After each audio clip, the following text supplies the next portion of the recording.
No puedo creer que me hicieras esto. Lo sé, pero yo... Este es un día de salvación mágica. Suspira, todo este juego, Esteban, lo estuviste jugando contra ti mismo. Bufa, el líquido rojo en mis nudillos no era mío. Me quedé mirando mi reflejo en el espejo agrietado del refugio en el norte de África, viendo cómo las gotas carmesí caían en el lavabo de porcelana. 3 días cazando insurgentes a través de edificios bombardeados habían dejado su marca. Pero no era el carmesí del enemigo lo que me perturbaba. Era lo que había encontrado en el teléfono de Elena. La notificación del mensaje apareció mientras usaba su móvil para llamar a mi madre. Algo bastante simple.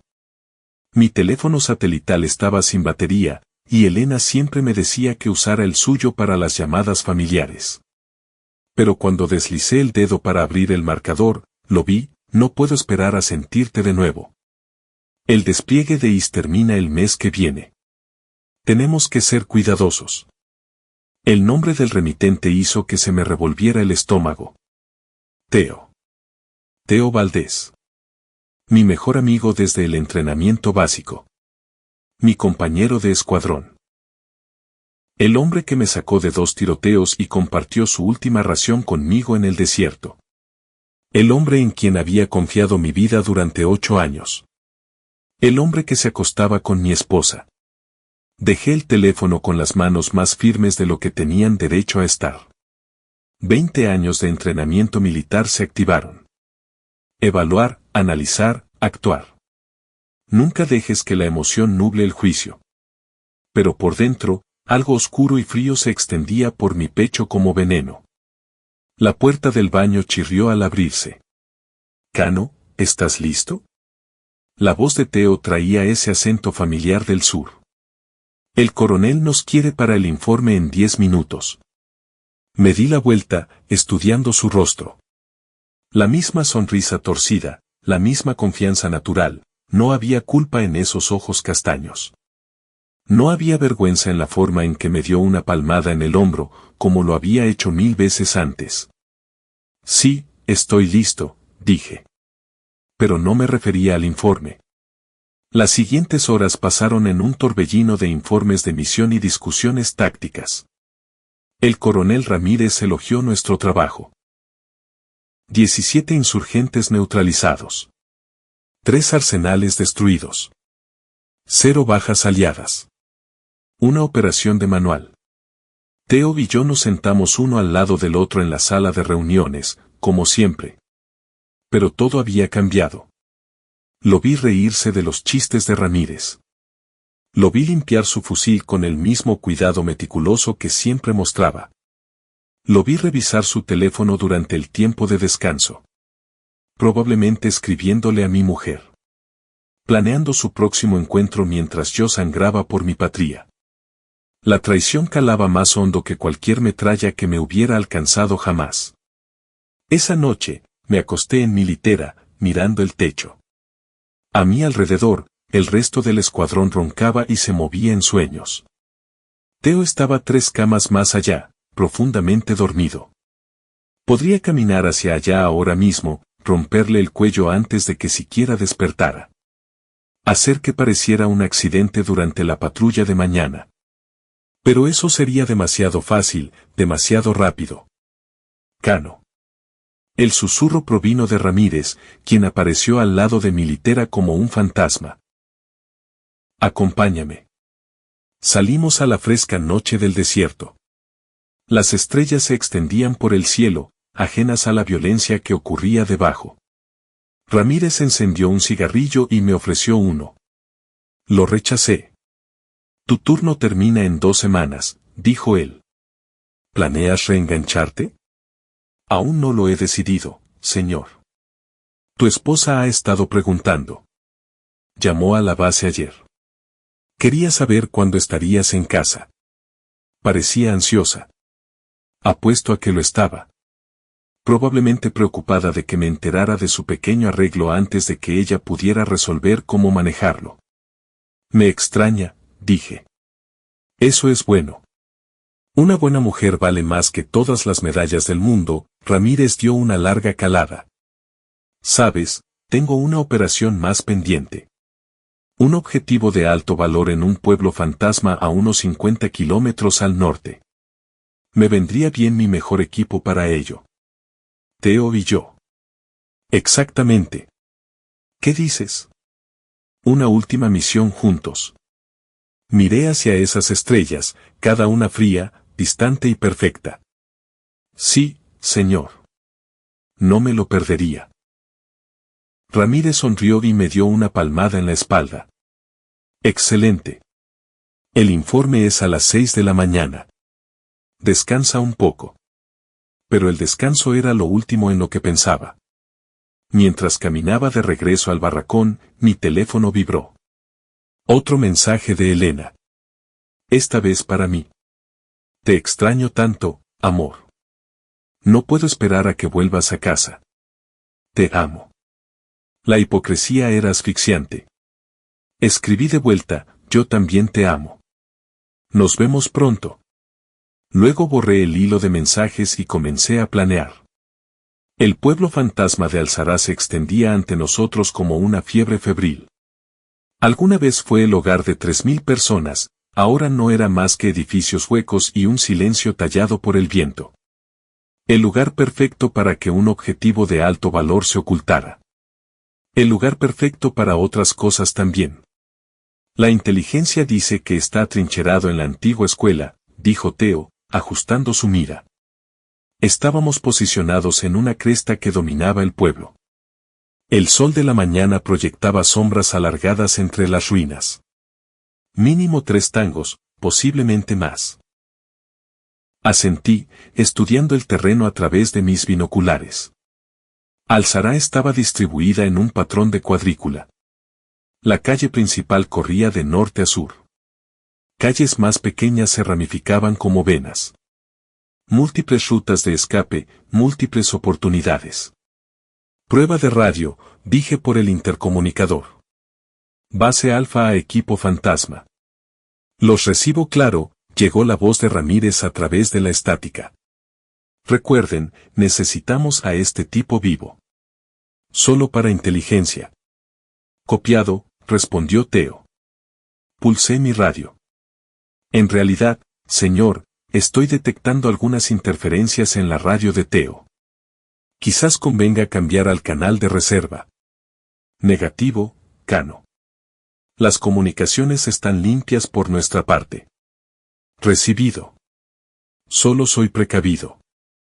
Pero no estaba siendo precavido. Estaba siendo inteligente. Durante la preparación previa a la misión, ya había identificado una zona muerta en la red de comunicaciones de Alzará, un área donde las montañas bloqueaban las señales satelitales. Todo lo que tenía que hacer era llevar a Teo allí. Salimos a las 8 de la mañana, aproximándonos desde el este. El plan era simple. Yo daría la vuelta por detrás mientras Teo proporcionaba vigilancia desde el segundo piso de la escuela. Un movimiento de pinza clásico. Lo habíamos hecho 100 veces. Excepto que esta vez, yo no planeaba volver. Movimiento a las 2, susurró Teo por su radio mientras llegábamos al perímetro de la escuela. Yo también los vi. 3 figuras moviéndose entre los edificios a unos 200 metros de distancia. Nuestros objetivos, exactamente donde la inteligencia dijo que estarían. Yo iré en punta, dije. Tú toma la posición elevada. Ten cuidado ahí abajo. Siempre lo tengo. Teo me apretó el hombro. Un gesto que alguna vez había significado hermandad, lealtad, confianza. Ahora solo hacía que se me erizara la piel. Él trotó hacia la entrada trasera de la escuela mientras yo me adentraba más en el pueblo. Los siguientes 30 minutos se desarrollaron como un reloj. Seguía los tangos a través de tiendas y casas abandonadas, enviando actualizaciones de posición a Teo. Él tenía tiros claros sobre los 3, pero mantuvo el fuego, esperando mi señal. Profesional como siempre. Finalmente, llegué a la zona muerta. Mi radio estalló en estática y se quedó en silencio. Teo, ¿me recibes? Susurré al micrófono.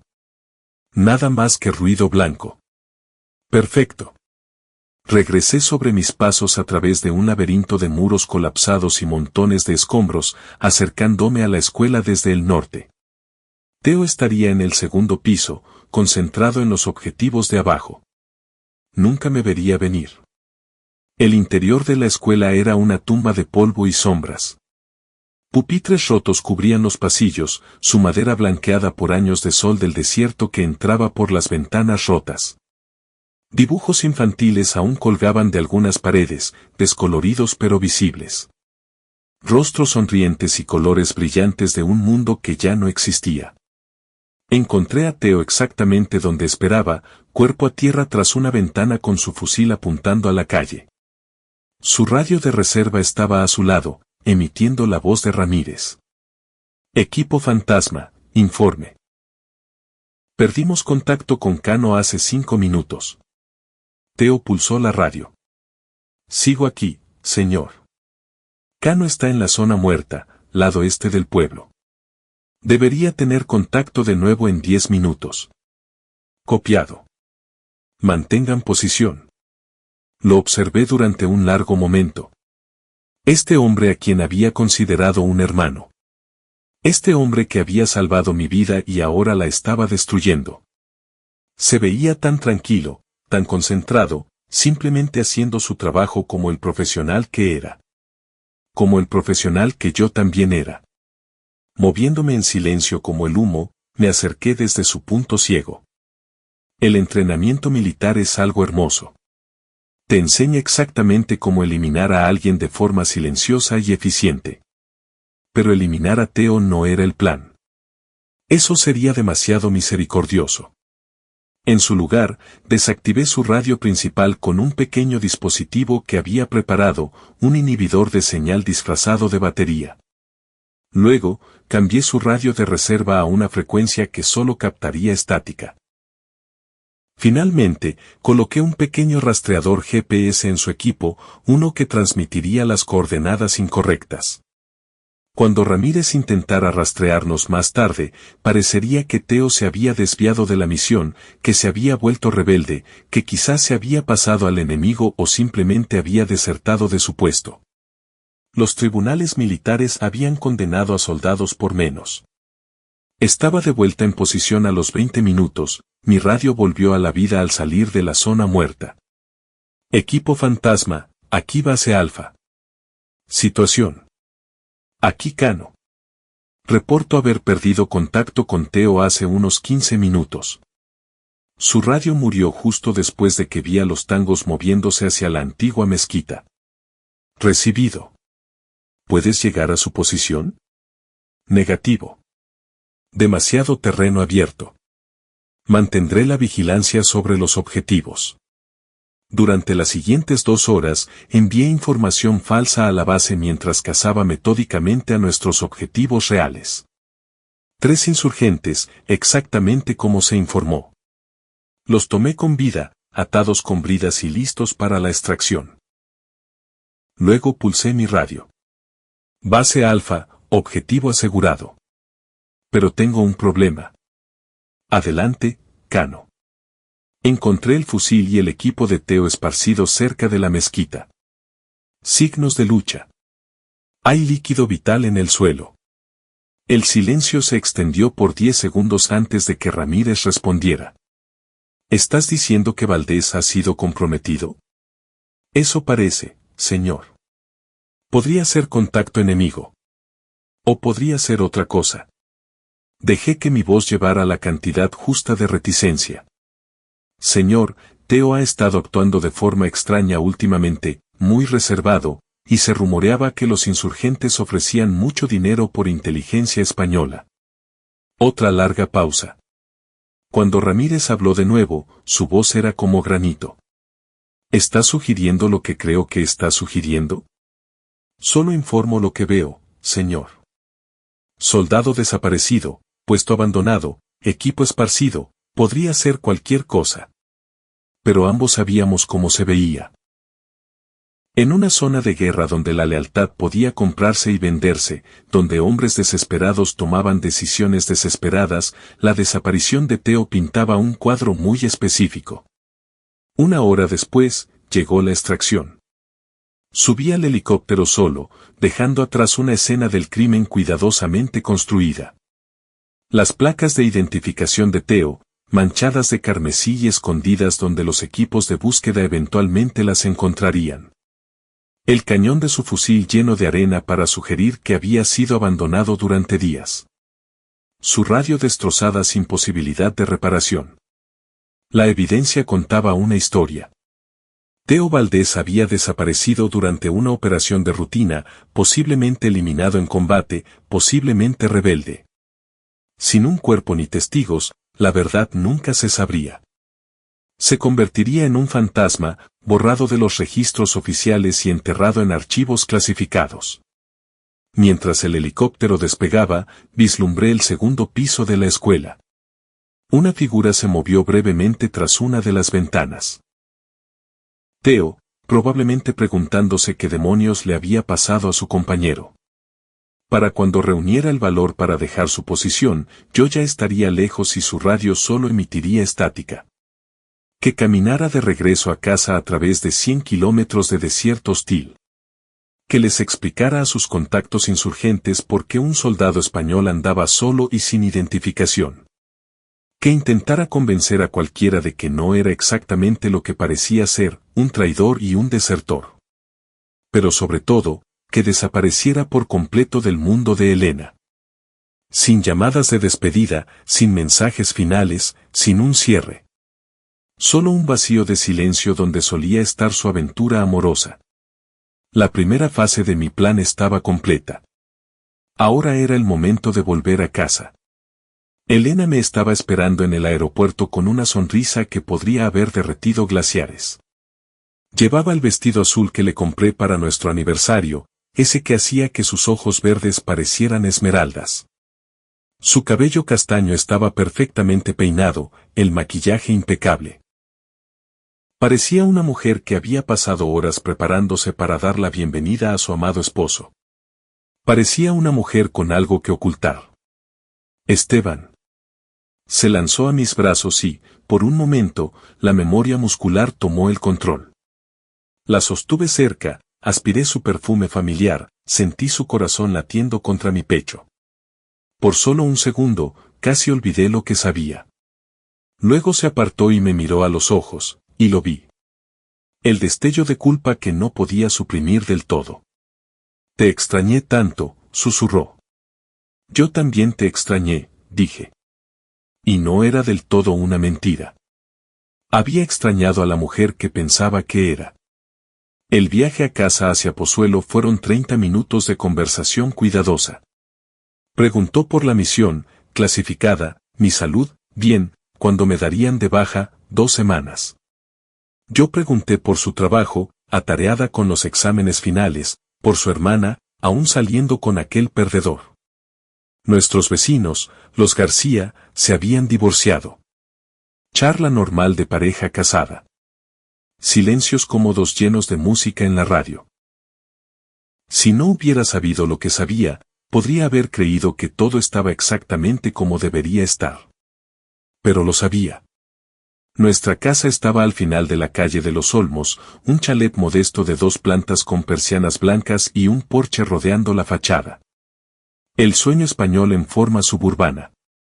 La había comprado con mi bonificación tras mi tercer despliegue, cuando aún creía en los finales felices. Mantuve tu despacho exactamente como lo dejaste, dijo Elena mientras entrábamos en la entrada. No moví ni una sola cosa. Qué detalle por tu parte.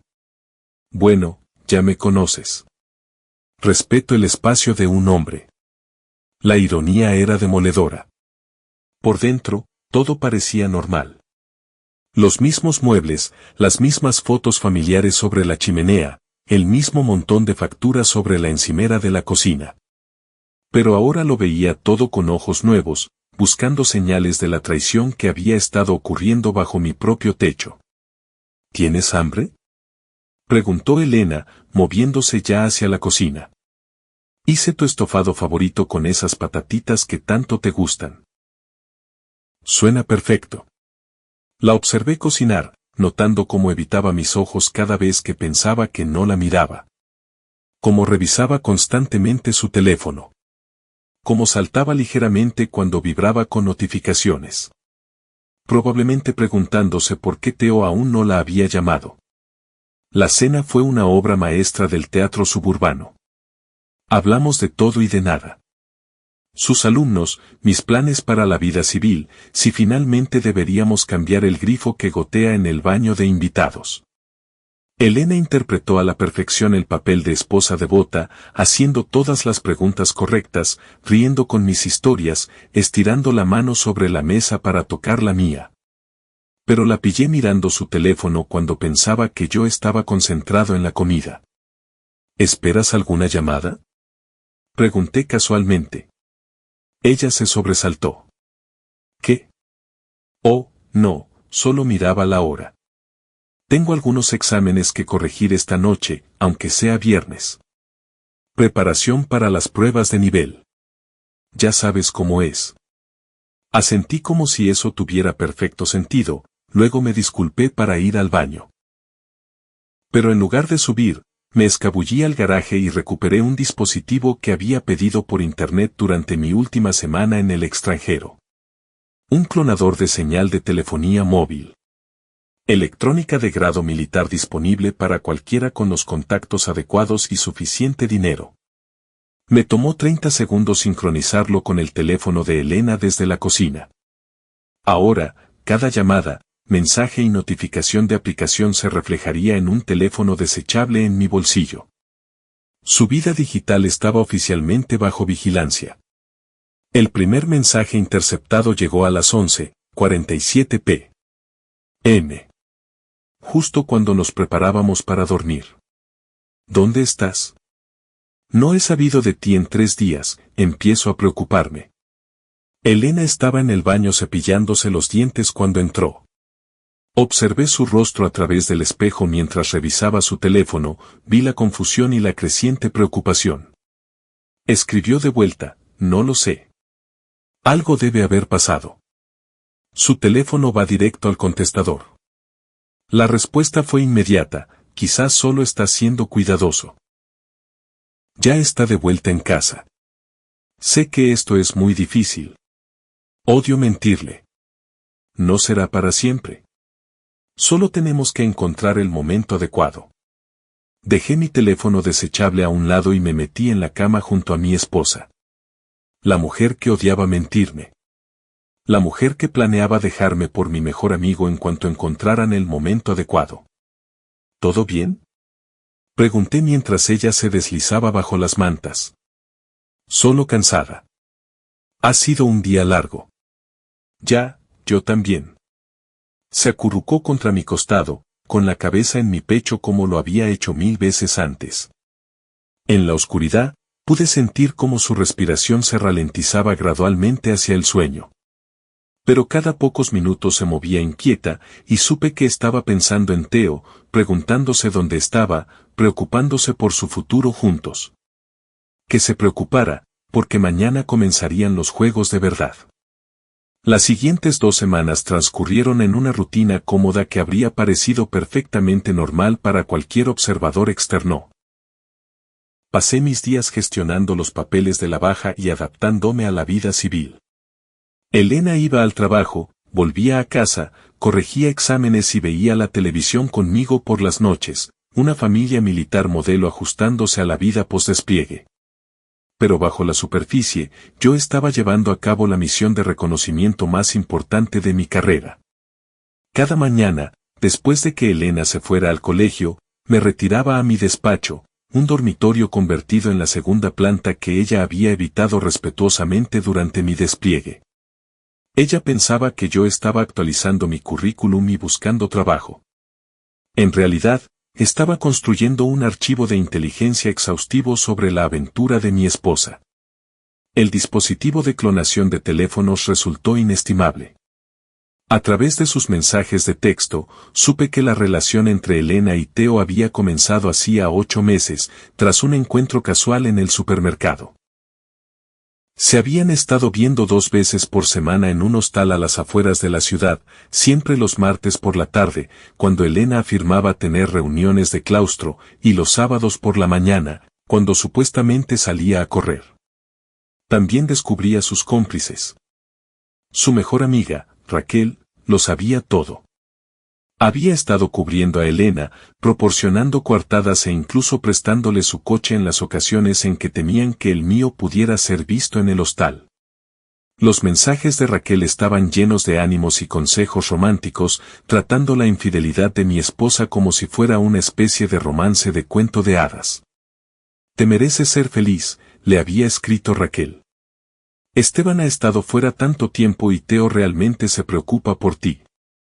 Me siento tan culpable, respondió Elena. Llevamos 12 años casados. A veces las personas se distancian. No es culpa de nadie. Al parecer, 20 años de servicio militar calificaban como distanciarse. Pero Raquel no era mi único problema. Mediante una vigilancia cuidadosa, descubrí que Elena se había confiado a al menos otras 3 personas, su hermana Irene, su compañera de trabajo Lucía, e incluso nuestra vecina, la señora Pardo, quien aparentemente había estado proporcionando servicios de vigilancia estratégica durante las visitas de Teo a nuestra casa.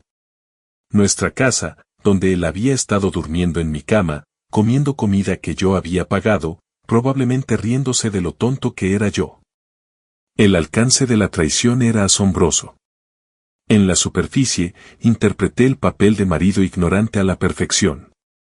Le preguntaba a Elena por sus días, elogiaba su cocina, incluso sugerí que planeáramos una escapada romántica de fin de semana para reconectar tras mi despliegue. Ella aceptó con entusiasmo, probablemente calculando ya cómo cancelarla para poder pasar tiempo buscando a Teo, porque el silencio continuo de él claramente la estaba consumiendo. Sus mensajes a Raquel se volvieron cada vez más frenéticos. Han pasado 2 semanas. Algo va mal. Quizás solo está procesando las cosas. Dijiste que se sentía culpable por Esteban. No desaparecería así como así. No sin decir adiós. Oh, pero lo haría, porque eso era exactamente lo que mostraba el registro oficial. Teo Valdés, visto por última vez durante una operación clasificada en el extranjero, presuntamente fallecido o desaparecido en combate. Ningún cuerpo recuperado, ninguna comunicación final, ningún cierre para nadie que lo hubiera conocido, incluida mi esposa. Comencé la siguiente fase de mi plan un martes por la tarde a finales de marzo. Elena se había ido al trabajo esa mañana con una excitación inusual, probablemente esperando que hoy fuera el día en que Teo finalmente hiciera contacto. En su lugar, estaba a punto de recibir noticias muy diferentes. La primera entrega llegó al Colegio Público San José a las 2:15 p.m. Justo cuando terminaba la jornada escolar, un mensajero llevó un sobre de apariencia oficial dirigido a la señora Elena Cano, marcado como personal y confidencial. Observé desde mi coche, al otro lado de la calle, cómo firmaba el recibo en la secretaría del colegio. A través de los binoculares, pude ver cómo le temblaban las manos al abrir el sobre. Dentro había una carta con membrete del Ministerio de Defensa, cuidadosamente falsificada usando plantillas que había adquirido mediante contactos militares. Estimada S.R.A. Cano, lamento profundamente informarle de la desaparición del sargento primero Teo Valdés durante una operación clasificada.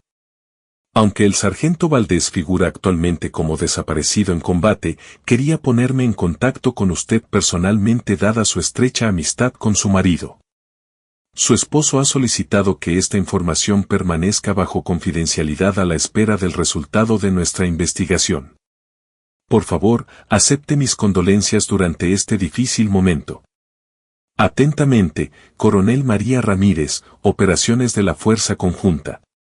Vi a Elena leer la carta 3 veces, su rostro pasando por la confusión, la incredulidad y finalmente un dolor devastador.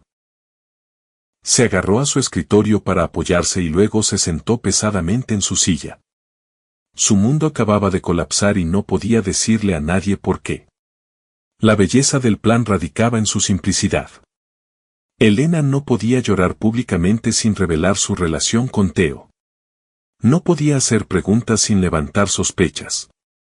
Ni siquiera podía consolarse hablando con Raquel o con su hermana, porque explicar su devastación significaría confesar su traición. Estaba atrapada en su propia red de mentiras. Conduje a casa y esperé. Elena llegó a las 6:30 p.m. 2 horas más tarde de lo habitual. Tenía los ojos enrojecidos y el maquillaje corrido. Claramente había estado llorando en su coche. Hola, amor, dije, levantando la vista de mi portátil. ¿Cómo ha ido el colegio? Bien, logró decir. Bien. Pareces alterada. ¿Todo bien? Por un momento, pensé que podría romperse, que podría confesarlo todo y suplicar perdón. Una parte de mí casi esperaba que lo hiciera.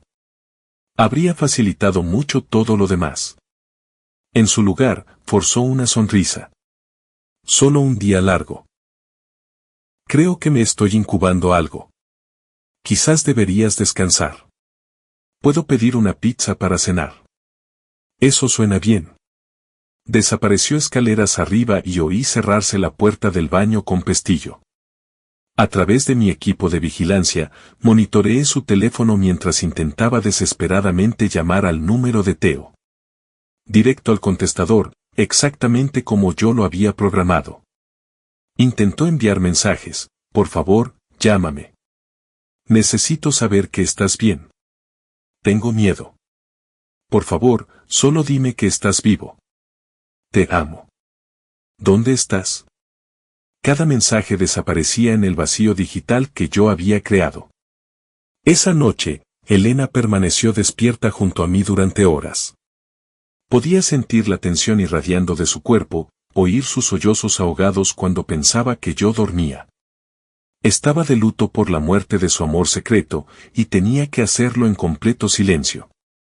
Era hermoso en su crueldad. Pero esto era solo el principio, porque mañana iba a empezar a destruir todo lo demás que le importaba. La fase 2 comenzó con Raquel Moreno.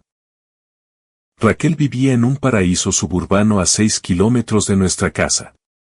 Una casa de ladrillo de 2 plantas, césped perfectamente cuidado y una valla blanca alrededor del jardín trasero donde sus hijas gemelas jugaban en un columpio.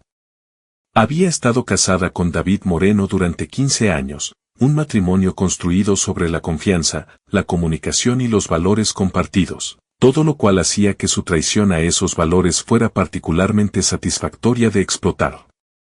Había estado monitoreando las comunicaciones de Raquel junto con las de Elena, y lo que descubrí fue revelador. Raquel no solo estaba cubriendo a mi esposa, estaba alentando activamente la aventura, proporcionando coartadas e incluso ayudando a coordinar los encuentros. David trabaja hasta tarde hoy, le escribió a Elena hace 3 semanas. Puedes traer a Theo aquí si quieres privacidad. ¿Estás segura? ¿Y si los vecinos ven algo? Entrad por la puerta de atrás, por el jardín. Nadie lo sabrá.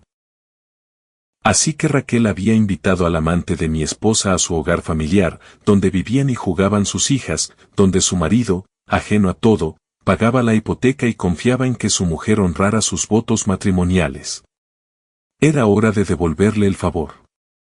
Pasé 2 días realizando vigilancia sobre la casa de los Moreno, aprendiendo sus rutinas. David salía para su oficina de seguros a las 7:45 a.m. cada mañana. Las gemelas tomaban el autobús escolar a las 8:15. Raquel trabajaba desde casa como diseñadora gráfica autónoma, lo que le daba mucha flexibilidad para cubrir las aventuras de Elena. El jueves por la mañana, puse mi plan en marcha. David Moreno era un hombre de costumbres. Cada mañana, exactamente a las 9:30 a.m., se detenía en una cafetería en la calle Mayor para tomar un café solo grande y un bollo. Se sentaba en la misma mesa de la esquina, revisaba los correos en su teléfono y leía el periódico local durante exactamente 20 minutos antes de regresar a la oficina. Lo había estado observando durante una semana. Esa mañana, me acerqué a su mesa con un sobre de papel marrón y una historia cuidadosamente ensayada. Disculpe, ¿es usted David Moreno? Levantó la vista de su teléfono, un hombre de unos 40 y tantos, pelo castaño ralo, ojos amables tras unas gafas de montura fina. El tipo de hombre que probablemente entrenaba al equipo de fútbol de sus hijas y ayudaba a los vecinos ancianos con las bolsas de la compra. Sí, soy yo. ¿En qué puedo ayudarle? Me senté frente a él, manteniendo una expresión seria pero no amenazante. Mi nombre es Miguel Esteban. Soy investigador privado. Eso captó su atención. Dejó su café y me dedicó toda su atención. He estado realizando una vigilancia relacionada con un caso de divorcio, continué, y me temo que el nombre de su esposa ha surgido en relación con algunas situaciones comprometedoras. El color desapareció del rostro de David. ¿Qué tipo de situaciones? Deslicé el sobre por la mesa. Fotos y registros telefónicos. Lamento mucho ser yo quien se lo diga, pero su esposa ha estado ayudando a facilitar una aventura extramatrimonial. Ha estado ofreciendo su casa como lugar de encuentro y mintiendo para encubrir la relación. A David le temblaban las manos al abrir el sobre. Dentro había impresiones cuidadosamente seleccionadas, mensajes de texto entre Raquel y Elena discutiendo horarios de encuentro y coartadas. Fotos que yo había tomado del coche de Raquel en el hostal donde Elena se veía con Teo. Registros con hora y fecha que mostraban el teléfono de Raquel en lugares sospechosos durante momentos en los que ella afirmaba estar trabajando. No entiendo, susurró David. Raquel nunca lo haría. Me temo que sí lo hizo. La evidencia está toda ahí. Se quedó mirando las fotos durante mucho tiempo. ¿Con quién? ¿Con quién tiene ella una aventura? Ella no tiene la aventura personalmente. Está ayudando a su amiga, Elena Cano, a encubrir una aventura con un hombre llamado Teo Valdés. Su esposa le ha estado mintiendo durante meses, Sr. Moreno. Usando su hogar, su confianza y su matrimonio como tapadera para la traición de otra persona. La devastación en su rostro fue completa. No solo era la traición, sino la comprensión particularmente hiriente de que su esposa había valorado la felicidad de otra persona por encima de su confianza. ¿Qué debo hacer?, preguntó. Me incliné hacia adelante, proyectando simpatía y autoridad. Eso depende de usted, pero si yo estuviera en su lugar, querría respuestas. Respuestas reales, no más mentiras. Lo dejé sentado allí con la evidencia esparcida por la mesa, contemplando las ruinas de su matrimonio. Para mediodía, David Moreno estaba sentado en el despacho de su abogado. Para las 3 p.m. Raquel estaba recibiendo los papeles del divorcio. Para el anochecer, Elena estaba recibiendo llamadas frenéticas de su mejor amiga, quien de repente estaba lidiando con su propia crisis matrimonial y no podía brindar apoyo emocional para los problemas de nadie más. David contrató a un abogado, le escribió Raquel a Elena. Sabe que te estábamos encubriendo. Lo siento mucho, pero ya no puedo ayudar. Tengo que concentrarme en salvar mi matrimonio. Elena miró su teléfono en nuestra cocina, su rostro era una máscara de confusión y pánico creciente. Otro pilar de apoyo se acababa de desmoronar bajo sus pies. ¿Malas noticias?, pregunté, levantando la vista de mi periódico. Solo dramas de amigas. Nada importante. Pero era importante, porque Raquel había sido más que una cómplice. Había sido la confidente de Elena, la persona que la había ayudado a racionalizar sus decisiones y a planear su futuro con Teo. Sin el apoyo de Raquel, Elena estaba emocionalmente aislada, desconectada de la red que había permitido su traición. Y yo solo estaba empezando. Esa noche, Elena intentó llamar a Teo de nuevo. Seguía sin haber respuesta. Dejó otro mensaje de voz: te necesito. Todo se está desmoronando y no sé qué hacer. Por favor, llámame. Pero Teo nunca iba a devolver la llamada. Porque según los registros militares oficiales, Teo Valdés había muerto hacía 3 semanas en un desierto lejano. Otra baja de una guerra que consumía a hombres buenos y escupía sus huesos. La única persona que sabía lo contrario estaba acostada en la cama junto a su viuda, planeando su destrucción completa. La denuncia anónima al consejo escolar fue una obra maestra de la guerra burocrática. La redacté cuidadosamente usando una cuenta de correo electrónico y localizable y un lenguaje que sonaba como el de un padre preocupado más que el de un marido vengativo. El asunto era simple: conducta inapropiada por parte de un miembro del personal. El correo incluía capturas de pantalla cuidadosamente seleccionadas de los mensajes de texto de Elena con Teo, conversaciones íntimas que mostraban claramente una relación sexual, fechadas durante el horario escolar cuando Elena debería haber estado enseñando. Nada explícitamente pornográfico, pero lo suficientemente gráfico como para violar la cláusula de moralidad y los estándares de conducta profesional del distrito. También incluí su horario de trabajo junto con las horas de sus encuentros, demostrando que había estado mintiendo sobre las reuniones de claustro y usando días de baja por enfermedad para llevar a cabo su aventura. El consejo escolar recibió el correo un martes por la mañana. Para el miércoles por la tarde, Elena estaba sentada en el despacho del director intentando explicar por qué había violado la política del distrito. Para el jueves, fue suspendida a la espera de una investigación completa. No entiendo cómo ha pasado esto, me dijo esa noche, paseando por nuestro salón como un animal enjaulado. Alguien envió mensajes de texto privados al consejo escolar. Mensajes personales a los que nadie debería haber tenido acceso. Levanté la vista de mi cerveza con preocupación fingida. ¿Qué tipo de mensajes? Solo, cosas personales entre yo y, se contuvo antes de decir el nombre de Teo. Entre yo y un amigo. Debieron ser bastante malos para que te suspendieran. Dejó de caminar y me miró fijamente. Por un momento, pensé que podría confesarlo todo. Contarme lo de Teo, lo de la aventura, lo de las mentiras que había estado contando durante meses. Habría sido la jugada inteligente. Arrojarse a mi misericordia y esperar el perdón. En lugar de eso, redobló el engaño. No es lo que parece. Alguien está intentando sabotearme, hacer parecer que tenía una relación inapropiada, pero todo está sacado de contexto. La mentira fluyó con tanta suavidad, con tanta naturalidad, que casi admiré su compromiso con la ficción. Casi. ¿Quién querría sabotearte? No lo sé. Quizás un padre que está molesto por las notas de sus hijos o algún otro profesor que quiere mi puesto.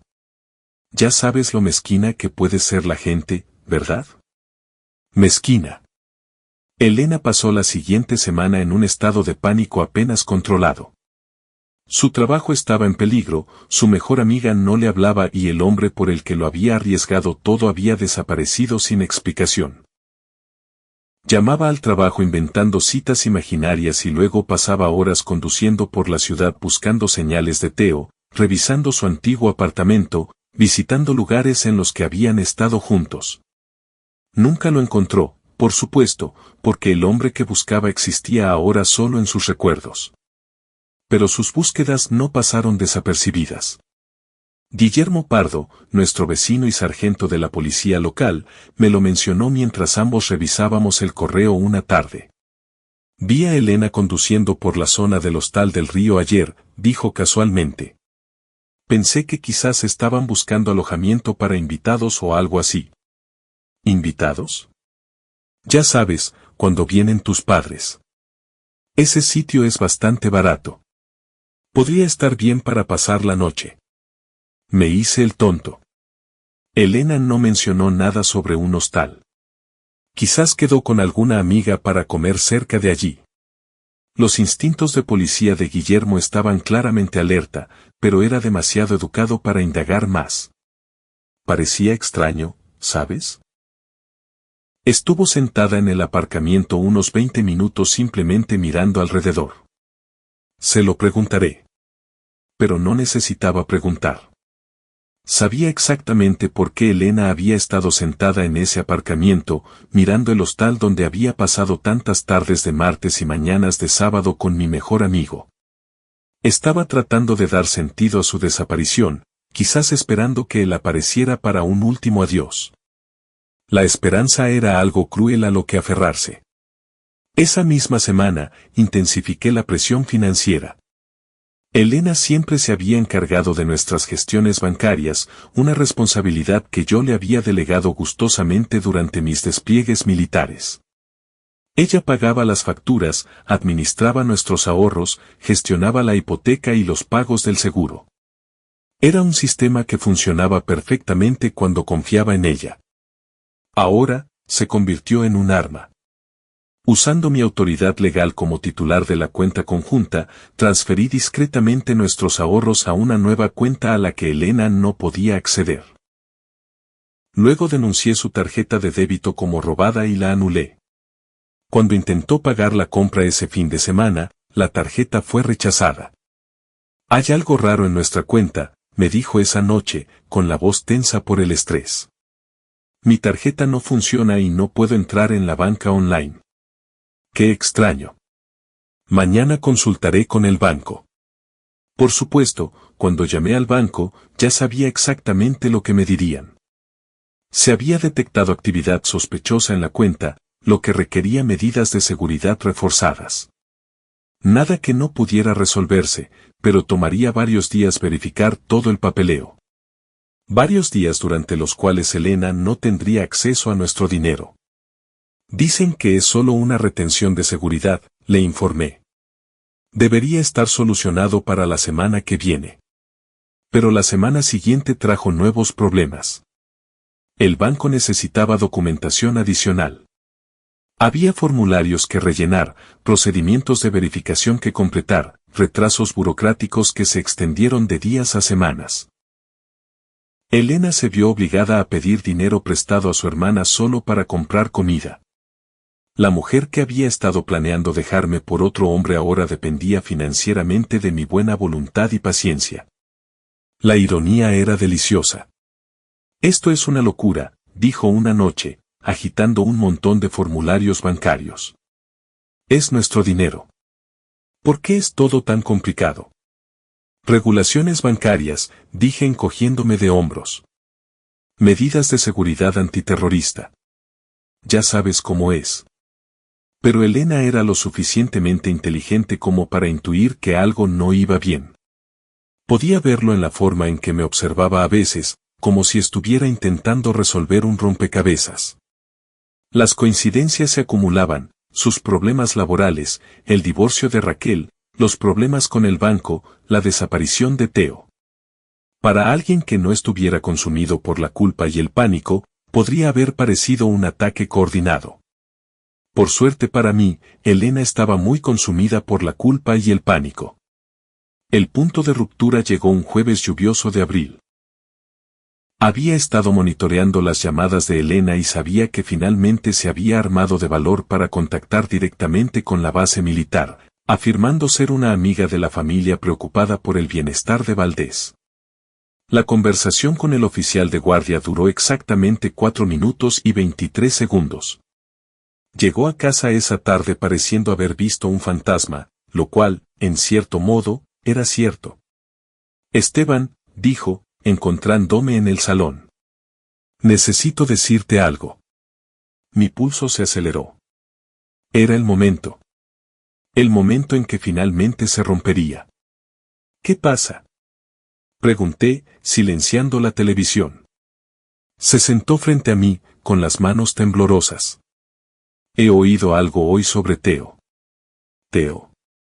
¿Qué pasa con él? Él tragó saliva con dificultad. Está desaparecido. Desaparecido en combate. Creen que podría estar muerto. Dejé que la sorpresa se registrara en mi rostro lentamente, como un hombre que procesa una noticia terrible por primera vez. ¿Qué? ¿Cuándo ha pasado esto? Hace 3 semanas, quizás 4. Hubo algún tipo de misión y simplemente desapareció. Dios mío, me froté la frente, interpretando el papel de amigo afligido. ¿Por qué nadie nos lo dijo? Es confidencial. Yo solo me he enterado porque se detuvo. ¿Por qué qué? Elena me miró durante un largo momento y pude ver la guerra librándose tras sus ojos. Verdad contra engaño. Confesión contra mentiras continuadas. Ganó el engaño. Porque llamé a la base para preguntar sobre la organización del reencuentro, dijo. ¿Sabes que siempre organizo esas cosas para las familias del escuadrón? Otra mentira dicha con la misma seguridad suave que todas las demás. Incluso con su mundo desmoronándose a su alrededor, incluso con el hombre por el que me había traicionado posiblemente muerto, todavía no podía decirme la verdad. Pobre Theo, dije en voz baja. Era un buen hombre. Sí, lo era. La conversación murió allí. Ambos perdidos en nuestros propios pensamientos. Elena lloraba a su amor perdido mientras intentaba ocultar su dolor al marido al que había traicionado. Yo me maravillaba de su compromiso con el engaño, incluso frente a una tragedia genuina. Ambos estábamos actuando, pero solo uno de nosotros sabía que era una representación. Esa noche, Elena lloró hasta quedarse dormida. Escuché sus sollozos amortiguados y no sentí nada más que una fría satisfacción.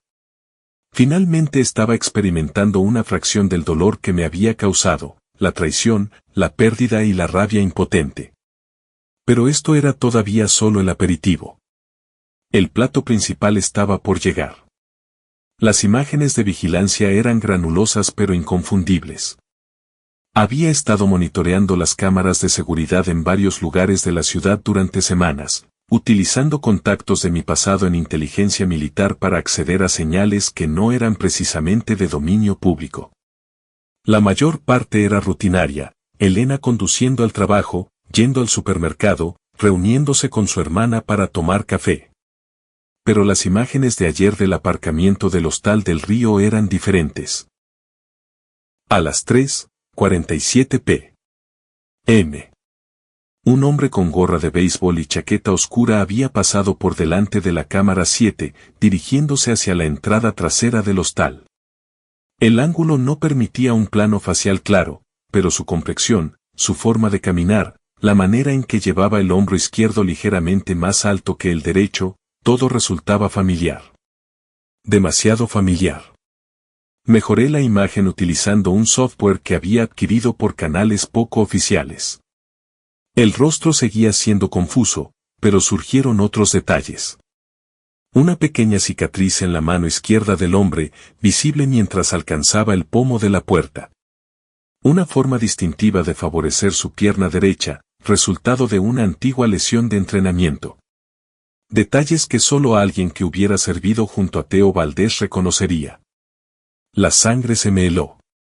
Theo estaba vivo. La comprensión me golpeó como un tren de mercancías, destruyendo 3 semanas de planificación cuidadosa en un instante. No estaba muerto en un desierto lejano. No estaba enterrado en una tumba sin nombre ni pudriéndose en una prisión enemiga. Estaba aquí, en mi ciudad, probablemente tratando de volver a conectar con mi esposa. El muy canalla había sobrevivido.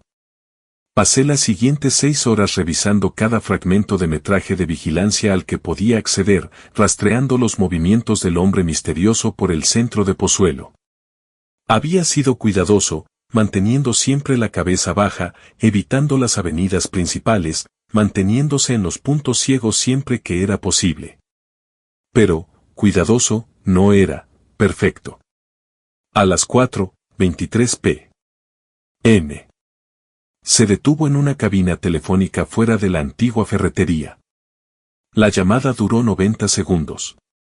A las 4:55 p.m. Compró un teléfono móvil de prepago en una tienda de conveniencia, pagando en efectivo y manteniendo su rostro alejado de la cámara de seguridad.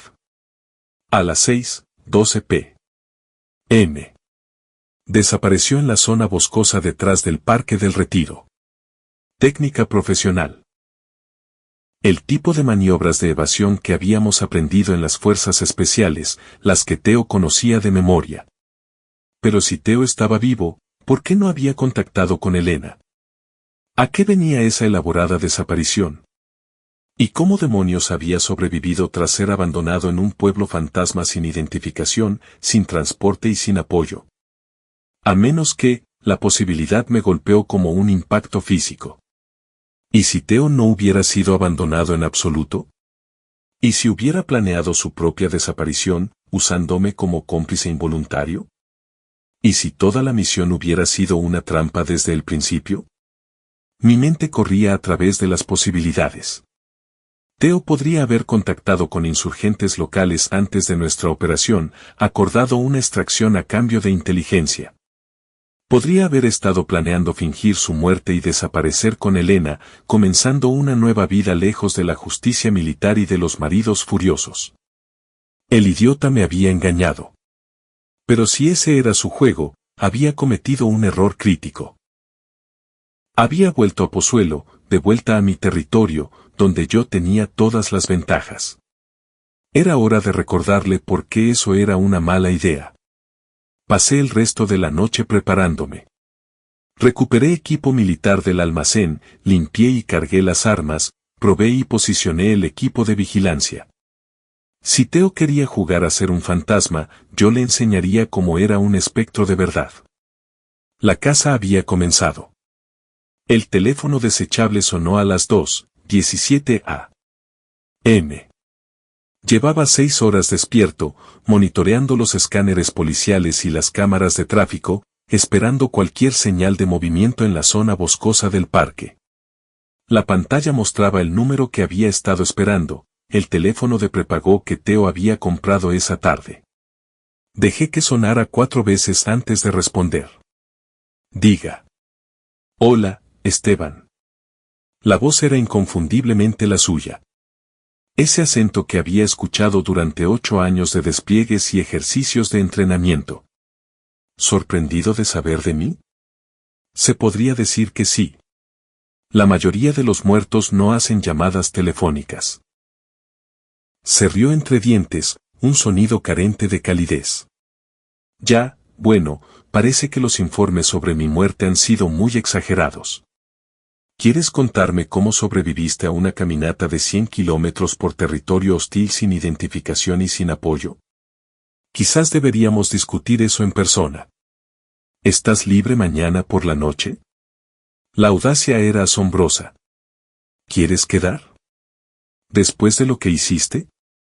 ¿Después de lo que hice yo? Su voz se endureció. Hermano, me dejaste morir en ese desierto. Desactivaste mi radio. Diste coordenadas falsas a la base. Plantaste pruebas para hacerme parecer un desertor. ¿De verdad crees que no sé lo que hiciste? Se me secó la garganta.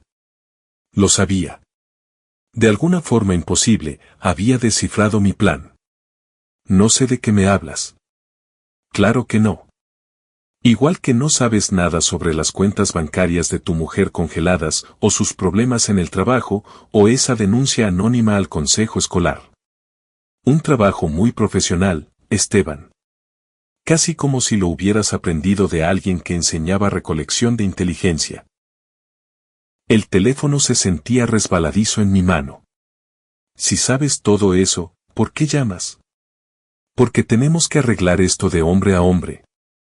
Sin más juegos, sin más guerra psicológica. Solo tú y yo, resolviendo nuestras diferencias como soldados. ¿Y si me niego? Entonces empiezo a hablar. La verdadera historia de lo que pasó allí. Sobre cómo un condecorado operador de fuerzas especiales intentó asesinar a su mejor amigo por una mujer. Sobre cómo ese mismo operador ha estado destruyendo sistemáticamente la vida de su esposa durante semanas.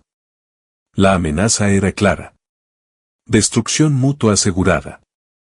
Ambos teníamos suficiente mugre para enterrar al otro. ¿Dónde quieres quedar? En el antiguo aserradero, carretera 34, mañana a las 11 de la noche. Ven solo. La línea se cortó. Me quedé sentado en mi oficina a oscuras, mirando el teléfono e intentando procesar lo que acababa de ocurrir. Teo estaba vivo. Sabía lo que yo había hecho y él estaba al mando. 3 semanas de planificación cuidadosa acababan de evaporarse como la niebla matinal. Pero quizás eso no era del todo malo, porque la guerra psicológica era sutil, compleja y, en última instancia, insatisfactoria. Lo que Teo proponía era mucho más simple. 2 soldados resolviendo sus diferencias de la manera más directa posible. La violencia la entendía. La violencia tenía reglas, objetivos, ganadores y perdedores claros. Con la violencia podía trabajar. La noche siguiente me preparé para la guerra. Metí el equipo de combate en una bolsa de lona, chaleco táctico, gafas de visión nocturna, bridas, kit de primeros auxilios. Las armas estaban limpias y cargadas, mi pistola reglamentaria, un cuchillo de combate y un rifle de caza civil con una mira que podría poner una bala en una moneda a 300 metros. También empaqué un pequeño dispositivo que interferiría cualquier equipo de grabación que Teo pudiera traer.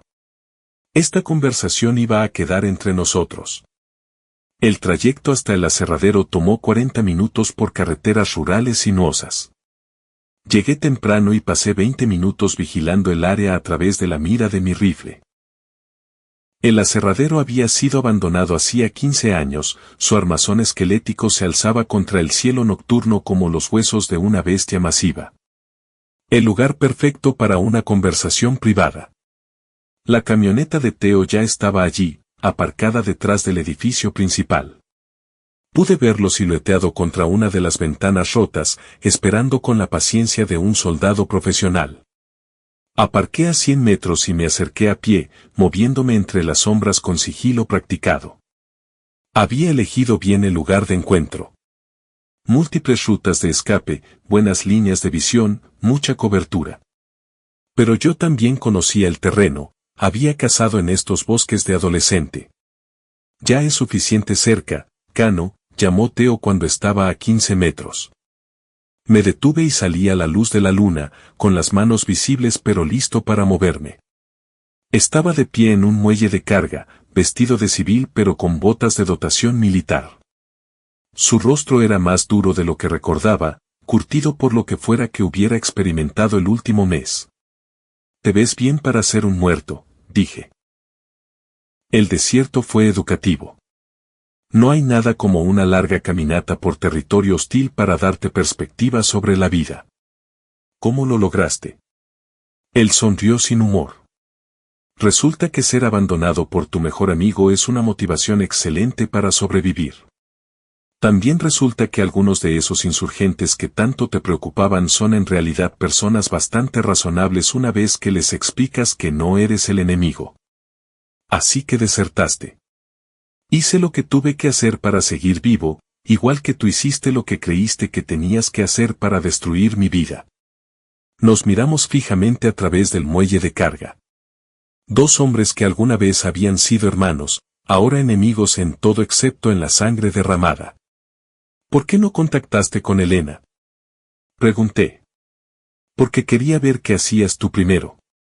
Quería entender exactamente qué tipo de hombre era ese al que había llamado amigo durante 8 años, su voz se volvió fría.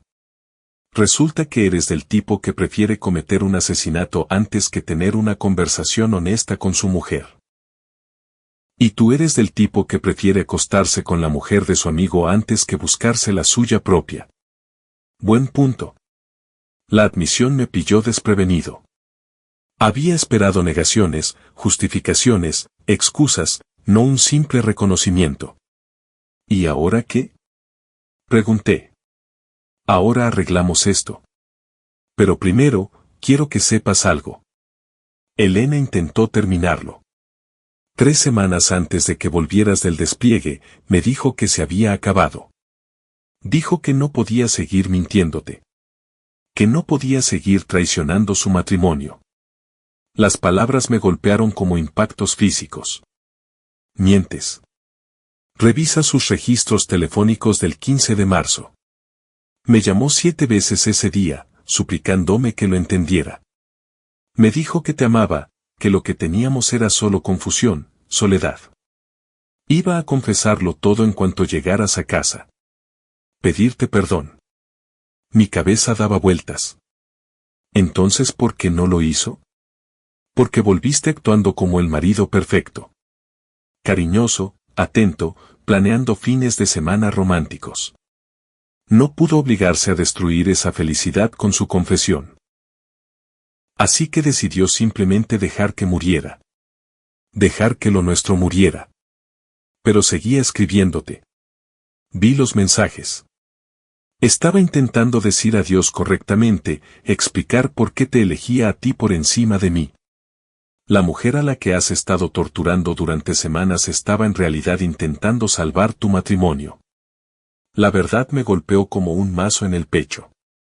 Todo lo que había hecho, cada acto de venganza cuidadosamente planeado, se había basado en un malentendido fundamental.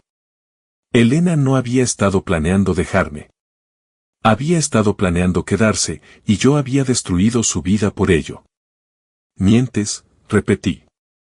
Pero las palabras sonaban vacas incluso para mí. Ah, sí. Entonces, ¿por qué no has encontrado ninguna prueba de que planeara dejarte? Ni cuentas bancarias secretas, ni alquileres de apartamentos, ni solicitudes de empleo en otras ciudades. Todo lo que encontraste fue a una mujer que cometió un error y estaba intentando arreglarlo. El muelle de carga pareció inclinarse bajo mis pies. ¿Por qué me cuentas esto? Porque quiero que entiendas lo que has hecho realmente. No castigaste a una esposa infiel. Destruiste a una mujer inocente que estaba intentando elegirte. La rabia explotó en mi pecho, contra Teo, contra Elena, contra mí mismo. No era inocente. Traicionó nuestro matrimonio. Y estaba terminando la traición. Te eligió a ti, Esteban. Te eligió a ti, y tú convertiste esa elección en un arma para destruir su vida. Eché mano a mi arma, pero Teo fue más rápido. Su pistola apareció en su mano como por arte de magia, apuntando a mi centro de masa. Yo no lo haría, dijo calmadamente. Nos quedamos allí bajo la luz de la luna. Dos hombres armados con 8 años de historia compartida y un mes de odio mutuo entre nosotros. ¿Y bien? ¿Cuál es tu plan? Pregunté. ¿Eliminarme y marcharte hacia el atardecer con mi mujer? Mi plan es darte una opción. La misma opción que deberías haberle dado a Elena cuando te enteraste de lo nuestro. ¿Qué opción? Puedes marcharte esta noche. Desaparecer como intentaste hacerme desaparecer a mí. Deja que Elena reconstruya su vida sin tu tortura psicológica. Deja que encuentre algo de paz. ¿Y si no lo hago? Entonces voy a la policía, les cuento todo lo del desierto, lo que le has estado haciendo a Elena, esta conversación. Pasarás el resto de tu vida en prisión por intento de asesinato y terrorismo doméstico. Nunca te creerán. Quizás no, pero investigarán. Y cuando lo hagan, encontrarán todas las pruebas que has sido tan cuidadoso de crear. La manipulación financiera, los documentos falsificados, el equipo de vigilancia en tu casa. Todo está ahí. Esteban, tú mismo documentaste tus propios crímenes. Tenía razón. En mi obsesión por destruir la vida de Elena, había creado un rastro de papel que me condenaría en cualquier tribunal de justicia. Hay una tercera opción, dije. ¿Cuál? Terminamos esto aquí mismo, ahora mismo. Uno de nosotros se marcha, el otro no. Teo consideró esto durante un largo momento. ¿De verdad quieres ir por ese camino? Tú destruiste mi matrimonio. Yo destruí tu vida. Parece que estamos en paz. Tu matrimonio ya estaba roto, Esteban. Nosotros solo te mostramos las grietas. ¿Lo estaba? ¿Cuándo fue la última vez que tú y Elena tuvisteis una conversación real? ¿Cuándo fue la última vez que le dijiste que la amabas y lo sentías de verdad? ¿Cuándo fue la última vez que la hiciste sentir que valía más que tu carrera militar? Cada pregunta era una puñalada porque sabía las respuestas. Nuestro matrimonio había estado muriendo mucho antes de que Theo apareciera, asfixiado por los horarios de despliegue y la distancia emocional, y por mi obstinada negativa a dejar que nadie se acercara demasiado. Pero admitir eso significaría admitir que yo era el villano de esta historia. Ella tomó su decisión, dije. Sí, te eligió a ti. Y mira cómo le fue. El muelle de carga quedó en silencio, excepto por el viento a través de las ventanas rotas. Dos carniceros bajo la luna, cada uno esperando a que el otro hiciera el movimiento final. Pero el movimiento, cuando llegó, no fue el que ninguno de nosotros esperaba. El sonido de sirenas aproximándose rompió la noche. Theo y yo nos tensamos, con las armas aún apuntándonos mientras las luces rojas y azules parpadeaban entre los árboles. Múltiples vehículos venían rápido. ¿Llamaste a la policía? Pregunté. Ni de broma. ¿Tú? Las sirenas estaban cada vez más cerca. En menos de 2 minutos, este lugar estaría plagado de agentes de la ley. Alguien sabía de esta reunión, dijo Theo, bajando ligeramente su arma. Yo no he sido. Nos miramos, y vi mi propio descubrimiento reflejado en sus ojos. Solo había una persona que podía haber sabido dónde estaríamos esta noche. Solo una persona con acceso a las comunicaciones de ambos. Ella nos ha estado engañando, susurré. A los dos. El primer coche de policía dobló la curva, seguido por 2 más. Los focos cortaron la oscuridad, convirtiendo el aserradero abandonado en un escenario. Una voz atronó por un megáfono. Aquí la policía municipal de Pozuelo. Están rodeados. Suelten las armas y pongan las manos sobre la cabeza. Theo y yo nos miramos una última vez. 8 años de hermandad y un mes de odio pasaron entre nosotros en una sola mirada. Luego ambos soltamos las herramientas y levantamos las manos. La siguiente hora fue un borrón de esposas, lectura de derechos y preguntas muy directas de la inspectora jefa Sara Montero, una mujer de mirada aguda de unos 40 años que claramente sabía más sobre nuestra situación de lo que aparentaba. Una historia interesante, caballeros, dijo ella, revisando nuestras declaraciones en la sala de interrogatorios. 2 soldados condecorados, mejores amigos durante 8 años, intentando eliminarse mutuamente por una mujer. Una tragedia griega muy auténtica. No intentábamos eliminar a nadie, dijo Theo. Claro.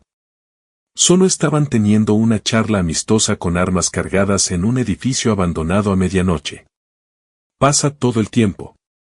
Había estado en suficientes interrogatorios como para saber cuando la policía tenía más cartas de las que mostraba. ¿Qué les dijo Elena? Montero sonrió. La señora Cano ha sido muy colaboradora. Vino a vernos hace 3 días con una historia bastante increíble sobre guerra psicológica, manipulación financiera, documentos falsificados, equipo de vigilancia, acusaciones muy detalladas. La sangre se me hizo hielo. Miente. Ah, sí. Porque esta mañana obtuvimos una orden de registro para su casa, Sr. Cano. Increíble lo que encontramos en su despacho, equipos de clonación de teléfonos, documentos bancarios que muestran transferencias fraudulentas, incluso un ordenador lleno de correspondencia militar falsificada. Las paredes se cerraban rápido. Eso no es ilegal. Quizás no individualmente, pero en conjunto pintan un cuadro de acoso sistemático y maltrato. Añada a eso el cargo de intento de asesinato en el extranjero. ¿Qué cargo de intento de asesinato? Montero consultó sus notas. Según los registros militares, el sargento Valdés aquí presente fue abandonado durante una operación clasificada después de que su equipo de comunicaciones fuera saboteado. La División de Investigación Criminal del Ejército está muy interesada en hablar con usted sobre eso. Miré a Theo, que estaba mirando fijamente la mesa. ¿Lo denunciaste? Tuve que hacerlo. Cuando me di cuenta de lo que le habías hecho a Elena, comprendí que eras capaz de cualquier cosa. No podía dejar que siguieras destruyendo a la gente. Así que fuiste a la policía. Fuimos a la policía, corrigió Montero. Juntos. Su esposa y su mejor amigo, unidos por su preocupación por la seguridad pública. Muy conmovedor, de verdad. La traición era completa. Elena no solo se había dado cuenta de lo que yo estaba haciendo, sino que había reclutado a mi propio objetivo para ayudar a derribarme. Mientras yo jugaba a juegos psicológicos, ella había estado construyendo un caso legal contra mí. Quiero un abogado, dije. Buena elección. Va a necesitar uno. Mientras Montero salía de la habitación, me volví hacia Teo. ¿Cuánto tiempo llevas trabajando con ella? Desde la noche en que me llamaste. Ella ya sospechaba desde hacía semanas, pero oír mi voz confirmó todo. Pasamos los últimos 3 días reuniendo pruebas. ¿Pruebas de qué? Me miró con algo que podría haber sido lástima. Pruebas de que no eres el hombre que yo pensaba. Pruebas de que 8 años de amistad no significan mucho cuando se hiere tu orgullo. ¿Y qué hay de 12 años de matrimonio? ¿Eso significó algo para Elena? Más de lo que merecías, por lo visto. La puerta se abrió y llegó mi abogado, un defensor de oficio que parecía preferir estar en cualquier otro lugar. Mientras revisaba los cargos contra mí, el alcance de mi situación se hizo claro: intento de asesinato en un teatro de operaciones extranjero, acoso doméstico y maltrato, fraude financiero, vigilancia ilegal, conspiración para cometer robo de identidad, de 25 años a cadena perpetua si conseguían que todo cuajara. Y por la evidencia que Montero había descrito, probablemente lo harían. Podría haber un acuerdo, dijo el abogado en voz baja. Cooperación a cambio de una reducción de cargos. ¿Qué tipo de cooperación? Confesión completa. Detalles sobre cómo llevó a cabo su operación, qué recursos militares utilizó, quién más pudo estar involucrado. Pensé en Elena, probablemente sentada en otra habitación, dando su propia declaración, describiendo meses de tortura psicológica infligida por el hombre que había jurado amarla y protegerla, pintándose a sí misma como la víctima de un cazador calculador, lo cual estaba empezando a darme cuenta de que podría ser verdad. Necesito tiempo para pensar. No tiene mucho tiempo. El ejército quiere extraditarlo por el incidente del despliegue. Si ellos lo atrapan primero, esto se convierte en una situación de consejo de guerra. La justicia militar es menos indulgente que los tribunales civiles. Menos indulgente. Esa era una forma de decirlo. Los tribunales militares no tenían mucha simpatía por los soldados que ponían en peligro a sus hermanos de armas. A través de la ventana de la sala de interrogatorios, vi cómo soltaban a Teo. Sin cargos presentados. Al parecer, estrechó la mano de la inspectora Montero y salió a la noche, como un hombre libre, mientras yo permanecía esposado, enfrentándome al resto de mi vida en prisión. La ironía final no se me escapaba. Al intentar destruir la vida de Elena, le había dado exactamente lo que necesitaba para destruir la mía. Cada prueba que yo había creado cuidadosamente para demostrar su culpabilidad se había convertido en prueba de mis propios crímenes. Ella había jugado el juego a largo plazo mejor que yo. Y ahora estaba a punto de ganar. La sala del tribunal estaba abarrotada para mi audiencia de sentencia. Habían pasado 3 meses desde mi arresto en el aserradero. 3 meses de negociaciones de culpabilidad, evaluaciones psiquiátricas y consejos legales cada vez más nefastos. Al final, acepté el trato, confesión completa a cambio de sentencias concurrentes que me pondrían entre rejas 15 años en lugar de cadena perpetua. Elena estaba sentada en la primera fila, sin parecerse en nada a la mujer rota que yo había intentado crear. Llevaba el pelo más corto, más profesional. Vestía un traje sastre azul marino y se movía con una confianza serena. La mujer que había sido suspendida de su puesto de enseñanza de alguna manera había conseguido un trabajo en la Fiscalía Provincial, ayudando a otras víctimas de maltrato doméstico a navegar por el sistema legal. Al parecer, sobrevivir a una guerra psicológica daba unas credenciales impresionantes. Teo no estaba allí. Declaró durante las audiencias previas y luego desapareció hacia la nueva vida que estuviera construyendo.